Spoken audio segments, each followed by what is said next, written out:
Obviously, girls could fake it easier than guys, but here are 3 ways you could tell if a girl actually had an orgasm. First up.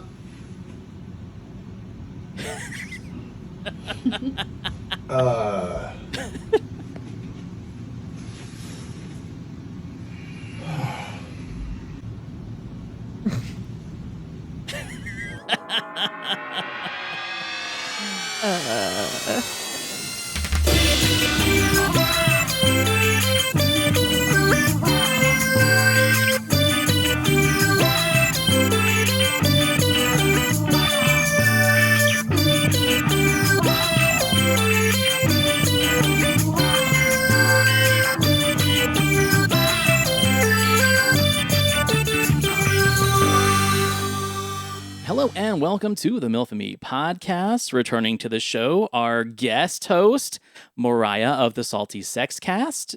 Welcome back. Thank you. It's been fun. I'm not the best Diana, but I'll do my best. We could do a lot worse. No,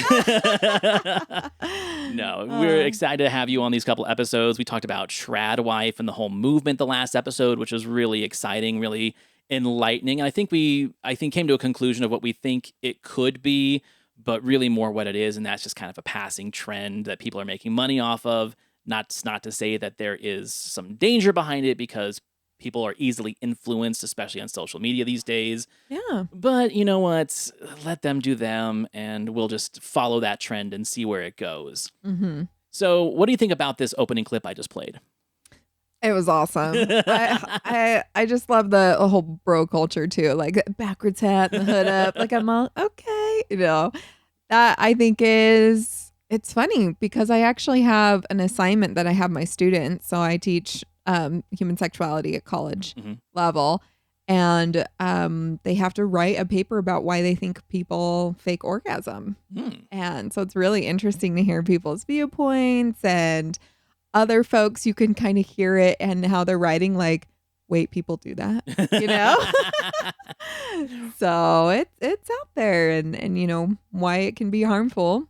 But I have so much respect for content creators like this, and I have no idea who these guys are, what their other videos are. Yeah. But I think it's hilarious when you can get a group of guys, especially like the bro culture that they're portraying, to kind of like take a shit on the whole male mentality of we know everything and we're the best and I can make a woman get off whenever I want. Just watch. And these guys are like literally, the satire of it is great. Is great. And those are the things that give me a chuckle. But it's something that we wanted to talk to you about before Diana went on her sabbatical. And that was, in your coaching, in your counseling, in your research, in your teaching, there is something to say about like the perception of male sexual prowess and pride versus the insecurities sexually, romantically, emotionally that men have. And everyone knows that, at least in the zeitgeist, men don't like to talk about feelings. Men don't like to talk about their inadequacies and the insecurities. And there's many different reasons for that. Yeah. To me, the emotional, intelligent person would say that it's just been a cultural thing for so long that men just have to bite their lip and grin and bear it and go to work and, come home and don't talk about it, because if they emote, if they talk about their insecurities, if they talk about their perceived inadequacies, that women are going to find it weak and unattractive. And the thing is that can be true in certain situations. I'm not going to discount that. But there are people who are making millions of dollars that have built their platform on that cultural zeitgeist perception. My question to you is, where do you sit on that? What do you think it is like for men these days to talk about their inadequacies, their insecurities, either with their partners or, even therapy? Like, more women are in therapy than men. I think more men should be in therapy or in some kind of counseling, because, again, we have built this idea that we should just not talk about these things. Yeah, it's a very common gender stereotype, right? Right. It's those traditional.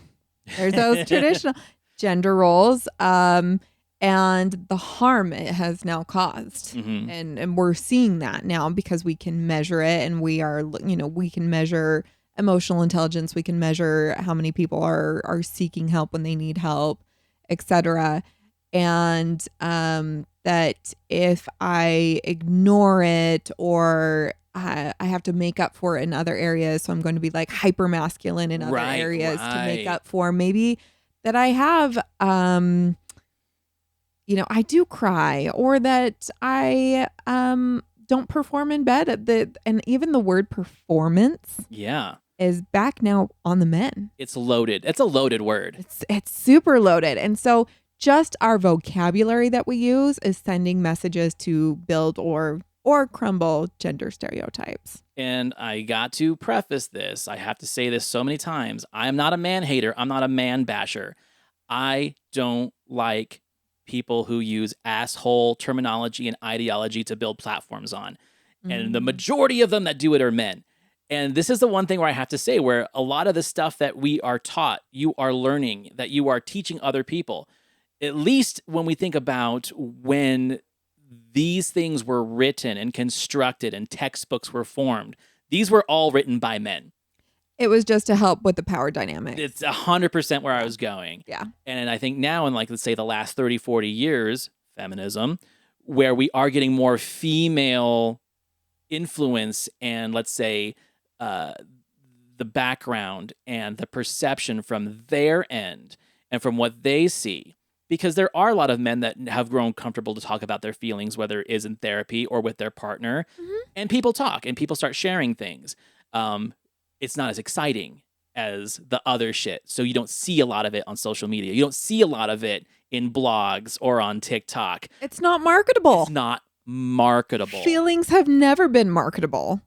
Sexy, powerful, Alpha. having that power dynamic. That is because everyone hears that and they're like, I want that. Right. I want to feel powerful. I want to have my ego stroked and like that sounds great even for women. Like let's not say that this isn't even something that women crave. Right. You don't you walk hear in the boss grocery babe, store. Hashtag boss babe, and people are like, fuck yeah, I want that, Yeah. You don't walk in the grocery store and see magazines with like Emotional Weekly or I Need to Talk About It Daily. It's men's health, men's awareness, or Sexy Cosmos, how to get the Sexy girl. Vogue, how to drive your man crazy in bed, how to drive your woman crazy in bed. That's Control. what's marketable. Yes. Control, 100%. You have to go to like a support group. You have to go to an office in a strip mall to talk about your feelings. It's a weird dynamic, and it's like you said, all marketable. It's all about the capitalistic ways this country works, where we've turned feelings into profit. I have to say, but and we are still now. Like yeah, people are selling programs. I won't sit there and bash on things, but it really is why am I being told the messages I'm being told? Is it because someone's trying to earn $1 or because they actually care about society's health? And pharmaceutically too. Yeah, absolutely. Because like a little blue pill. When Viagra came out, it was like Bob Dole was the spokesman. It was all these geriatric guys who were like, get your spark back. And now when you watch streaming like Tubi or YouTube, they are marketing sexual wellness and enhancement pills to millennials, to guys who are 30, like the Hims and the Roman, all these different brands. Hims. These are young dudes that are in these commercials. Or like there's this one magazine that I flipped through and it was an ad for Hims and it was just a guy who looked like this. Yeah. And he was my age or younger. Yeah. So it's losing not hair? It's not about the older generations now. Is it, in your opinion, a manufactured sense of insecurity that social media and marketing has put on younger people now? Maybe because older people have started like taking better care of themselves. Like, you know what? You're a dying market. You're a dying market. Right. It's so crazy to me. But again, that enhances the whole cultural idea, especially for men. Is there something wrong with me? Is she not going to find me attractive? Yeah. We all go through that. Yeah. What have you heard? What have you seen? Capitalism preys on your insecurity. Right. That's all it does. Does it prey on your security? Do you make more? Do you spend more money when you're secure and happy and have life satisfaction? That's an interesting point that you said that, because they talk about people who make less money spend more of their money percentage-wise than people who are financially well off. Yeah. Because you are buying happiness or perceived happiness. Perceived happiness. That's the biggest thing. It's the whole reason why Facebook Marketplace and all these different like auction sites have existed, because so many people bought shit that they couldn't afford to make them happy, and now the power bill is due, and I gotta sell my Pokemon collection or else I'm not gonna have power this month. Yeah. It's an interesting dynamic that I think a lot of people don't recognize. Absolutely. Absolutely. So the insecurities that we're trying to point towards to have you think, oh, I have that. Right. That kind of sounds like me. What's wrong with me? There is something wrong with everybody. That's what makes us right. How does that translate now to like sexual insecurities in men? Yeah, that's a big one. I think, just like the word performance, pleasure. Yeah. You can't have pleasure unless you perform to this peak level. Mm-hmm. Those right there are already telling you something, because you absolutely can emotionally, psychologically, physically connect with somebody, even if your member, should I use the words that all the commercials use, is not at its peak performance level. Oh, okay. And I'm picking my words as carefully as I can, because I don't even want to say like, I'll say it. Size matters. Yeah. That's the one we hear all the time. Go big or go home. yeah, all the time. And then you hear from women, and size matters to a point, just like money matters to a point, Yeah. right? Like there are some, but also women are different sizes. So like you can't just say, I was small to her, and so I'm going to be, or I was Right. big to her, and I'm going to be big to her, and I'm going to pleasure all the ladies. Like it's like not at all. Not Right, at all. right. There's been some people that I wasn't, oh, okay. Well, yeah. I mean, okay. Remember, I have a female best friend. I hear all the dirt. We and women talk about it all. It was Everything. so funny. I was chatting with a friend, and her and she was just like, I was talking about my husband's cock, and she was all, well, how big is it? And I'm all, perfectly sized. And she's like, yeah, but like size wise, like inches. And I'm all, I don't know. And she's like, you've never measured? And I was like, I've never needed to. Right. That sense of measurement, that number, I guess, is not anything women have started. Every guy listening to this podcast is just like, can I get a Mariah in my life, please? I'm going to say it first and foremost. I'm going to say penis size is probably the one thing that men worry about the most. If I had to, getting and keeping a boner is the other one. Yeah. I'm gonna just go out and say, just based off of what my ideas are, because again, I don't have as many guy friends as girlfriends. Okay. But fill in the blanks. I would say penis size probably number one. If I had to guess number two, it would be achieving an erection. But also number three, longevity. Like how long are you lasting? Like Yes, is it a big 2 one. minute, 1 minute kind of thing? Again, Diane and I have talked about this, about clock watching, like I used to clock watch when I was in my early 20s, like not the whole time, but I'd glance every, couple minutes or so. I was like, 5, 6, 8, 10, whatever. Yeah. And that changes over time. And I think one of the things that men don't understand, I think a lot of it's emotional more than it is actually physical. Absolutely. That's why, you have some women who really struggle to get to climax because they're not emotionally invested or they're not mentally there. But it's so funny when you're saying clock watching, then you have to ask yourself, when people are talking about this time that they're comparing themselves to, is that from penetration, from the moment of penetration to the moment of completion? Mm-hmm. Or was that when there was some friskiness and the other whole things? experience? Yeah, right. like what constitutes that actual time? I will tell you, my spouse and I don't know why I'm sharing this right now, but I think it's entertaining. Mm-hmm. Like from very start to finish, less than a song, both of us climaxed. And I was like, high five. Like that's got to be a record for us. Like we both got off in like less than 2.5 minutes. I think it's funny because as you get older and time becomes more valuable, efficiency can be sexy. If you can both get off in a minimum amount of time, challenge. it's great. I think that's fantastic. It doesn't have to be a prolonged experience. Diana said it many times. She's like, okay, really? Like, I've got shit to do. Like, oh, right, exactly. Like there's sometimes that I'm like, all right, like this is great. Or, maybe I'm not so into it, but I want to connect with my partner. right. And so that's what we've chosen to connect with is sex. Mm-hmm. And then I'm like, but I don't need to get off right now. Like I'm connecting with you and that's enough for me. Mm-hmm. And so then I'm like, all right, come on, like let's go. So like Right. that's selfish too. But really we're really wanting to talk about those insecurities and why we Right. have those standards. Right. Especially with guys. Who is creating this standard? I mean, I think we listen to the loudest voices in the room. Absolutely. They're going to be the ones that are looking for the most money or have the most money. And that, again, and want to keep the most money. and guy, we talked about in the last episode how, the trad wife movement can be very influential and seductive to certain females. Mm-hmm. But come on, you cannot tell me that men are the most gullible and susceptible to influence gender on the planet. We're the ones that buy fucking race cars because some sleazy salesman in a parking lot told us it was going to change our life.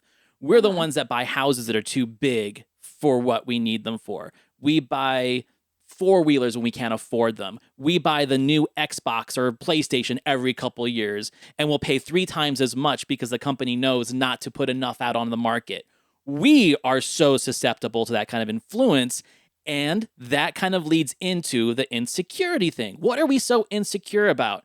If you go Freudian, it's sex. It is our prowess. It is the size of our member. It's all those things, but we don't want to think about body that. count. Our body count. It's our body type. Yeah, that's a big one. Height, size, hair. Like you're looking at all these things like who set that standard? Right. And why is that a standard? So if you can start crumbling some of those ideologies or those just societal norms, you're going to be like, this was dumb, because you're going to have people with way different flavors that are like, Right. I'm super attracted to this, super attracted to that.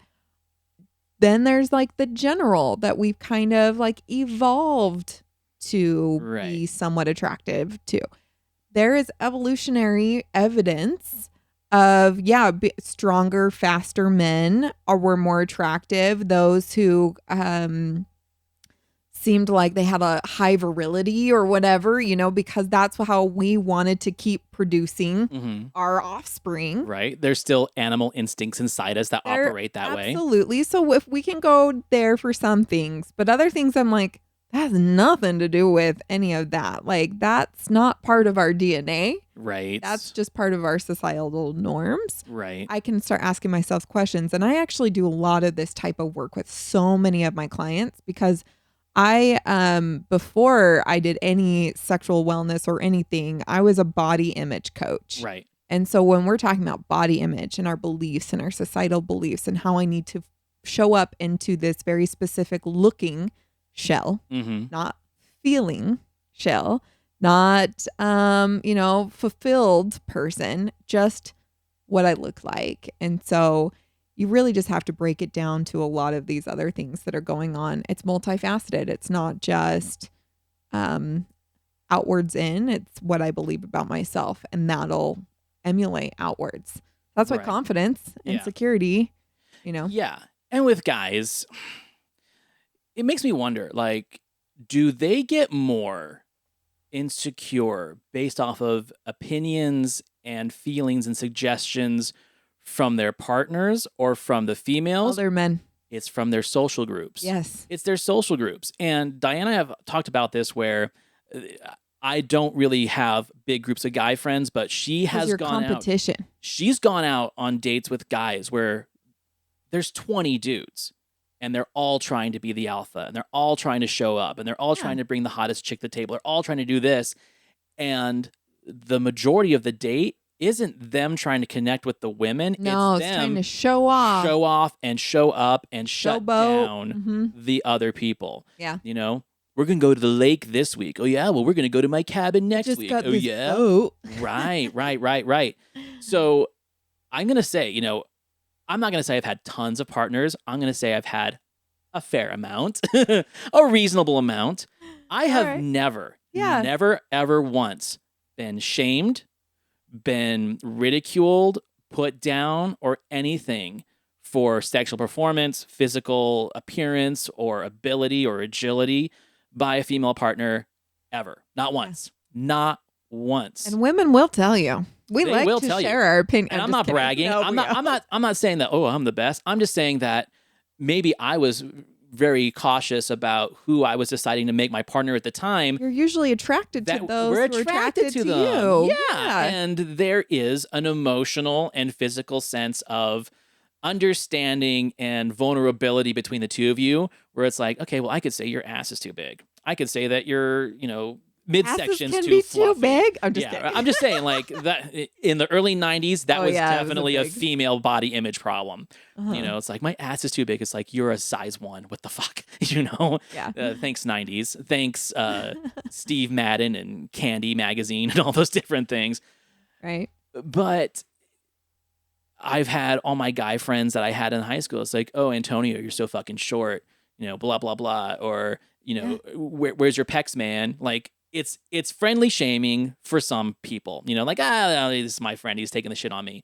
But for some people, there is that friend of the group who's very sensitive and very vulnerable and can take that in such a negative way that they become toxic to themselves and to the people around them and to their partners. Because then they try to one up in other areas. Right. And so I'm going to either sabotage you so then you don't look as good, or when you said toxic, I think that's the perfect way to explain it, because it poisons everything else around you. Right. If you are unaware, or this is on a subconscious level, it's going to bleed into everything. Maybe you do have so for example, I was always super self-conscious of my nose size. Like that was something I did get teased about, probably because it was the only thing that was different for me. Like I was pretty average height, I wasn't like super gorgeous or whatever growing up in school. And so like this is like elementary to high school kind of thing. And so it was something that I was so paranoid about, and like purposely would date people with not bigger noses, because I'm like, what if I have kids with big noses? I don't want to have a kid with big You were nose. like, if I marry a dude with a big nose, you're like trying to do the math. Like if my nose is this long times this long equals this long. Oh my God. So it was just so funny. And it's like, how did I let this control my life? How I would style my hair. Because I had someone tell me if you parted your hair down the middle, it drew a line straight to your nose. And so you didn't want it. Oh God. So that is actually when I started learning about body image, and I started kind of breaking away from a lot of those societal beliefs. I actually got my nose pierced as a little bit of activism to like prove myself, like it's okay to bring attention to something that's already kind of has its own attention. Like it's just because it's different, it doesn't mean it's bad. I think it's funny because like I honestly didn't even notice your nose until you started talking about it, and now I can't stop looking at it because it's me. It's you. I mean, totally. I'm not saying that it's distracting, but it's like you had a problem with your nose, right? And so many people said that, but I was like, I walked around, felt like I was just a nose walking around. Like I just remember the insecure level of being miserable, and then like hating girls with like this cute little button nose. I'm like, fuck you, Cindy Lou Who. Go fuck yourself. Right. And so it's so funny. My husband now, he also has a big nose, and like someone was making fun of us, our friends. We all like give each other so much shit, and they were like, how do you guys kiss?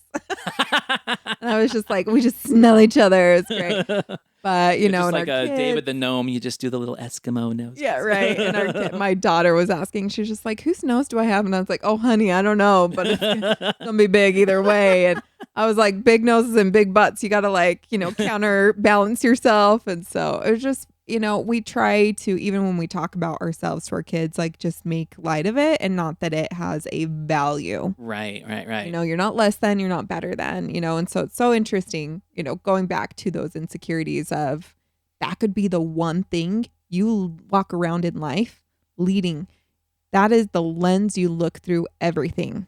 You could walk around life saying, I'm shorter than other people, and this is how I'm going to show up in every situation. So I've got to make up for it. So you hear like the short guy syndrome, which I I don't have to an extent, but explain. Go ahead. So that is because that's what they want to make up for the lack. And I'm using quotes on that because there is no lack anywhere. It's your perceived lack. Right. So you're trying to make up for it. You're going to have a louder personality. You're going to try to be boastful. You're going to try to like make up for somewhere that someone told you it was less than. Yeah. And so that's why you have those kinds of sayings, you know, like the short guy syndrome or whatever, because it's all made up and it's your head. I have firsthand experience with this, but only on dating apps.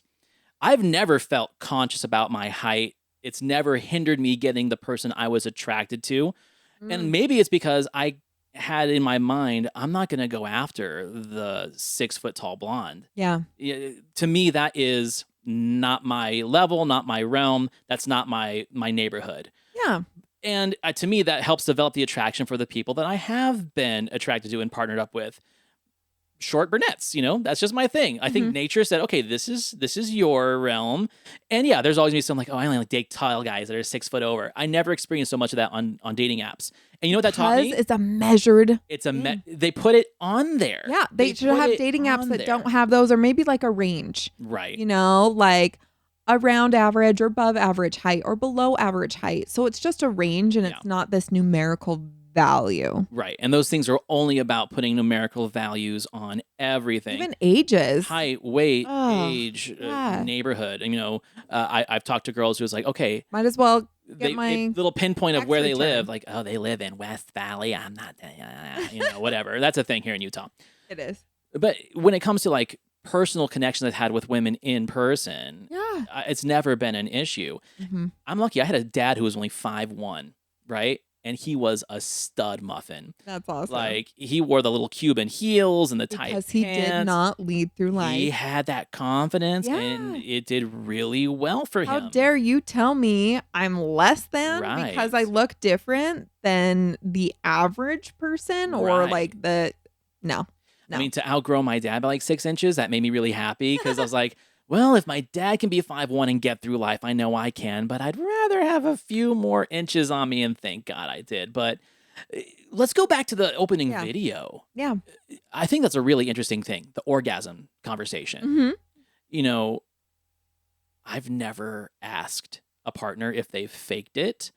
Because it's not on you and it's not your responsibility. Thank you. Yep. That's exactly how I feel. You take your responsibility for your own pleasure. Right. So that's when someone who's faking it, they're trying to make up for something. It's all about on them, not on the other person. My question for you is, based off of your research and let's say the assignments that you've passed out and, you know, fielding the people in your class or in your counseling, what is the female perception of that? Like, why is the faking, the need to fake, is it a self-reflected insecurity of like, oh, maybe the problem is me, but I don't want it to make it feel like it's him? Or is it just, I just want him to feel good and that, hey, you tried? Like, what is that? Where does that come from, do you think? It comes from fueling ego. Because guess what? It does not do nothing. It actually hurts me if I were to fake an orgasm, because then it says I'm not valuable enough to tell my partner the truth. Right. So then they can help me achieve that, or I can, you know, maybe they can help me. We have this potential to open up and talk about what I like or what I don't like or whatever. But so it actually harms me so I can help that person. And so I'm not hurting that person's ego or the fear that I'm going to hurt their ego or their feelings. So it's this perceived need to protect them over my needs, but it's so skewed. Like, it's just like best intentions that actually harm everybody in the long run. Right. Yeah. So by that definition, would you say that if it is a relationship or let's say a partnering that has an emotional potential in the future, that is more, let's say, important and sacred to be more honest, be connected, where if you're faking with someone that you don't have an emotional investment in, who cares? then who cares? Yeah. Like, that's one where night stand, meh. I think that's where it's gotten satirized in like TV and stuff like that. I'm going to bring up Sex in the City, for example, you know, all their conversations at fucking brunch or whatever, you know, just like, oh yeah, I had to fake it again, blah, blah, blah, blah, blah. Only time I've heard about faking it is on media. Interesting. I have never actually had a friend who has said I have faked it. Well, okay, one, maybe two, because they were just kind of like, I'm not gonna fucking get this over with. Diana said the exact same thing on one of our episodes, where it's But like it's she such doesn't, a small proportion but of she women. literally did it just so it could stop. Yeah. Because she was over it. So, okay, I get it. Oh, I mean, that does sound weaponized in a way, but I think the intention is not to weaponize it. It's to, you have an advantage. You know how many times I've heard women kind of like, hookups or whatever, Right. and they're like, hey, just so you know, I'm kind of hard to get off, like I have to really, it has to be like magic, right, for me to Right. be there. And probably hookups, I don't have that emotional connection, so I'm probably not going to be there. They're probably not saying that, but that's what's going on. Right. And the guy's like, oh, just you wait. Okay, I'll I've get you. heard We'll that get several it. times. Yeah. And it did not make me try any harder, honestly, because there is a moment where, Now I have performance anxiety. right, but also there is a moment in time where it's like, if you're doing something and it's not working, I don't know if some men think, okay, well, that means I'm just not doing it aggressively enough. Yeah. That's not Harder, the answer. faster, longer. Right. So I think in some ways women have conditioned themselves to be like, hey, look, I'm just telling you right now, if Yeah. I say this and you're not seeing anything, that doesn't mean You're go bad. harder or go faster or that you're Yeah. bad at this. 100%.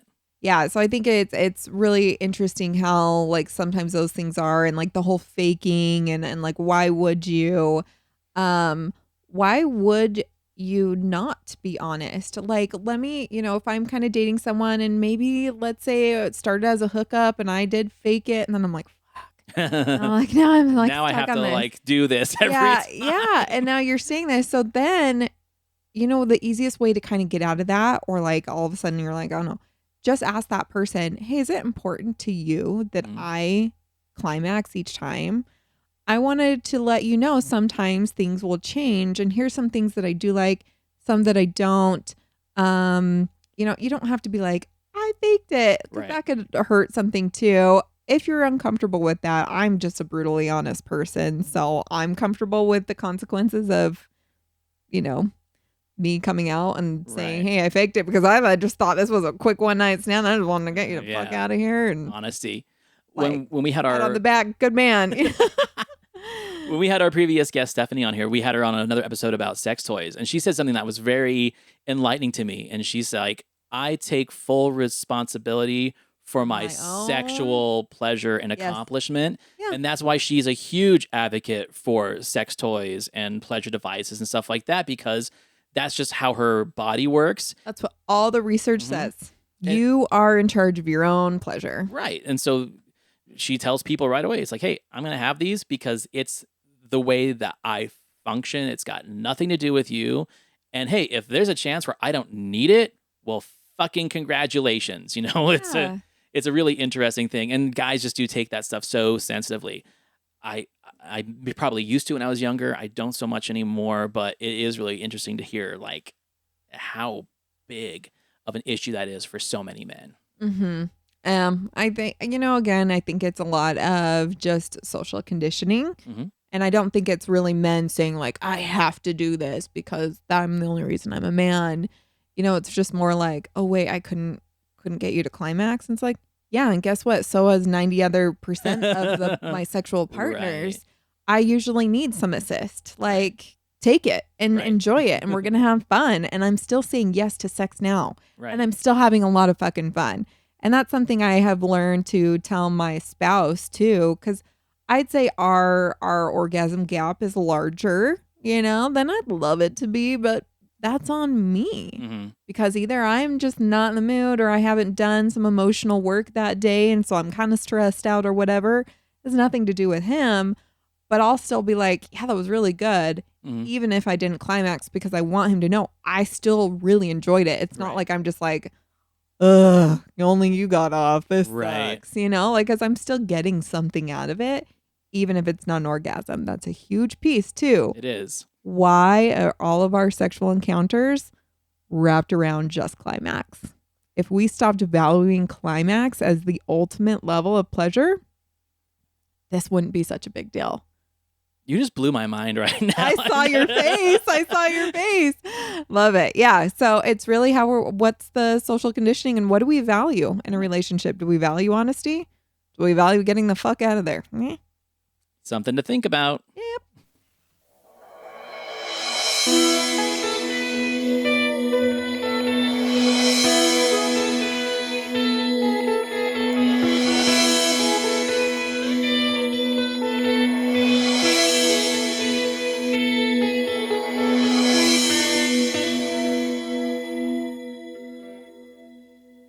Why are so many love gurus dudes? I don't know, but let's hear your thoughts on this one. I'll tell you a secret right now. It is impossible for a woman to love and respect a man who is head over heels in love with her. She senses it as weakness. And it doesn't matter. Like, this is how they're hardwired, and this is something you have to accept. And thank God I've accepted this in my early 20s. Me not knowing that women are repulsed by love, I had to learn that the hard way. Because when you see the same patterns and the same trends with women over and over, you start to actually pick up on things. It is impossible for a woman to want you if she knows she can 100% have you. Okay. Can we say echo chamber? Red flag, red flag, red flag. Anyone who says 100% or impossible, like that, yes, a black or white language will, and I don't want to say always because I'm going to just do the same thing, are most likely wrong. Because there is hardly anything that's hard truth or not truth in our society. Mm-hmm. We're always learning more things like science, everything. Like if you're only seeing a yes or a no answer, it's probably because your pool of data is too small. So let's look at the probability of what he was just saying, because he was saying it's 100% impossible for women to love. And he was only speaking from his lived experience. There is something interesting about what you just said, because it's something that I've kind of come to a conclusion to. And that is these guys and these like echo chamber groups, they I love how you have a name for everyone. Oh, yeah. Well, it's because I got sucked into these rabbit holes of these dudes. Yeah. And I started picking up their lingo. Oh. So I'm just using it against them, essentially. But I love it. I think that they stop at a certain point when they're doing their data research that lives within their ideology. Confirmation bias. 100%. Yeah. They will ignore any other data, facts, research, statistics that will go against what they're saying, and they will only show you what enhances their message and their experience. Like the fact that this guy, Mr. Little Red Goatee and a mustache, is saying, I can tell you from experience that I've From his never lived had experience. a woman Yeah. respect me when I was head over heels in love with her, because she looked at it as a sign of weakness. I go back to the whole point of like, okay, well, you are chasing the wrong women. Or he's so head over heels, he's ignoring her red flags and her boundaries and her... and maybe love bombing her. And so then she's just like, fuck, dude, like back the fuck off. And so she's never going to connect with him because he's ignorant to her needs. Right. And he's only approaching the relationship with his needs. This is the softer, quieter version of the guy in the car saying, I don't know what this bitch wants. I bought her flowers. I bought her candy. I took her to the nicest restaurant and she won't sleep with me, but I'm the nicest guy. What the fuck? This is the quieter version of that. This is the guy who's like, okay, well, I can't say that. So I'm going to say it this way, that being head over heels, a woman is not going to love you or respect you if you show her that. So you need to be stoic. And this stoicism movement, while I appreciate what it does for certain people in certain aspects, when you start blending stoicism with emotional intelligence with relationships and love, go fuck yourself. Yeah. It's very interesting to hear, how biased this was. He didn't even have anyone else in the room to confirm it. Or how many people have you actually were head over heels? Was it 2? Right. Like what was your pool? What is your definition of head over heels? I just want to sleep with you. That means I'm head over heels in love with you. The people that I will perk up most to and really listen to are the ones that are like, hey, I've noticed some behavior and I started asking myself questions of why. Right. And I'm still going to continue asking myself questions of why. You have the smartest researchers out there. They don't find something and then replicate it like 4 or 5 times. And they're like, yep, this is true.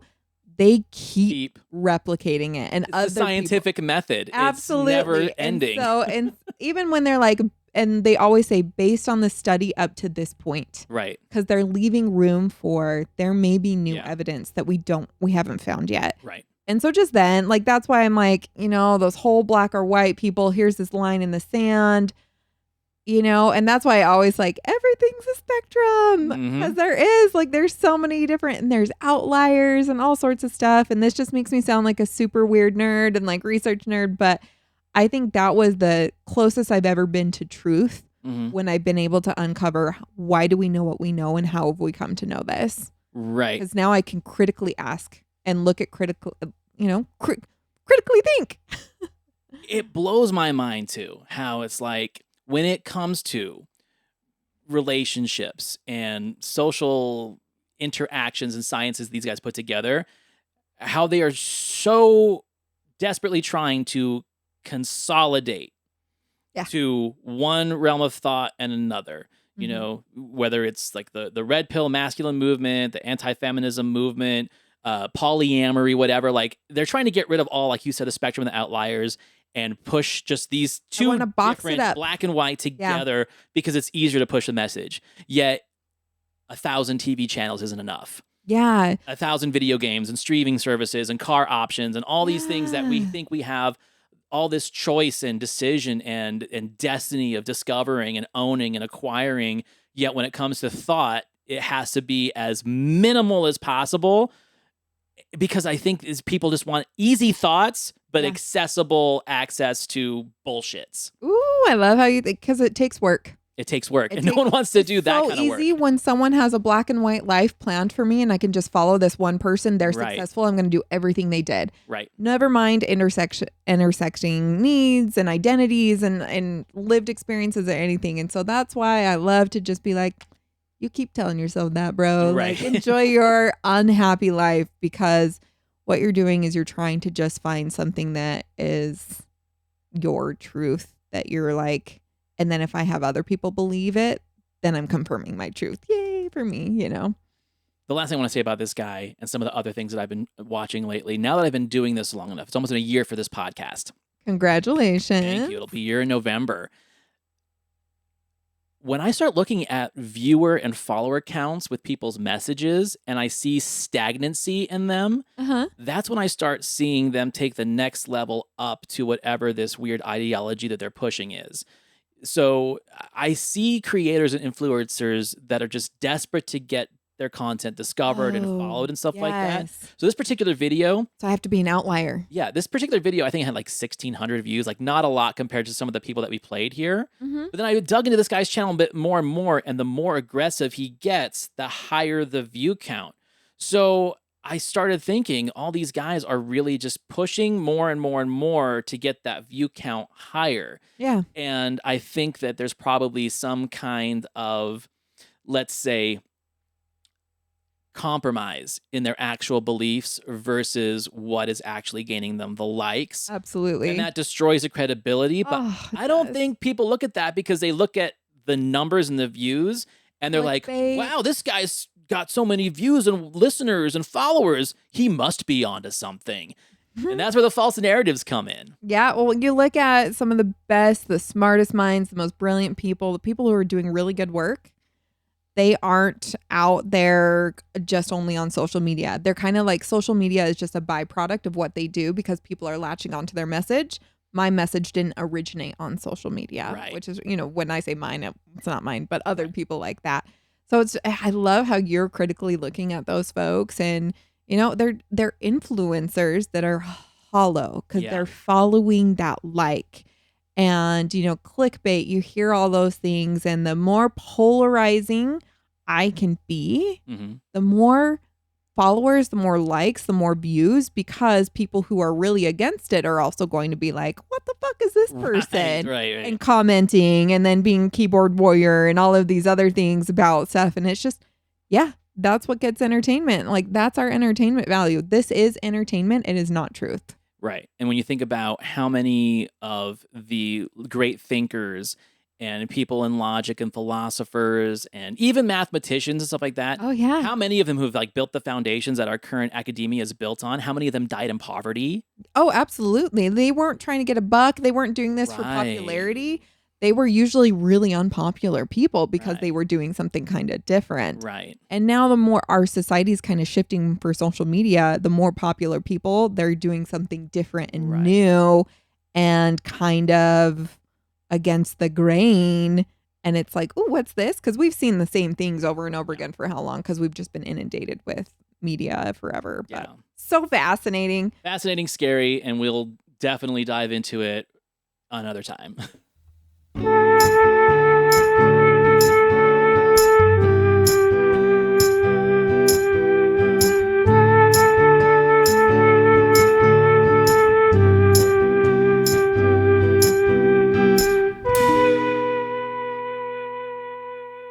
So, what are you actually doing these days that people can like reach out to you for help?